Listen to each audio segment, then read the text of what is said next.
கப்பை எடுத்துட்டு அதுல த்ரெட்டை அப்படியே ஒரு ஷார்ப்பான ஆப்ஜெக்ட் வச்சு ஓட்டையை போட்டுட்டு ஒரு த்ரெட்டு அந்த ஓட்டையை விட்டு இன்சர்ட் பண்ணிக்கிட்டு ஒரு பின்னை கட்டிக்கணும்.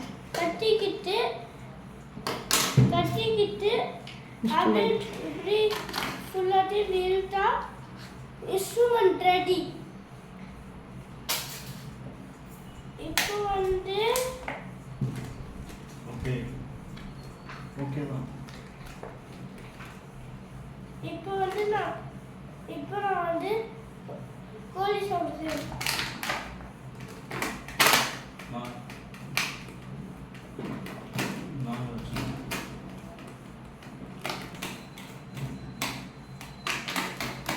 கோழி சவுண்ட் வந்துச்சு. It does making a sound. Thank you all.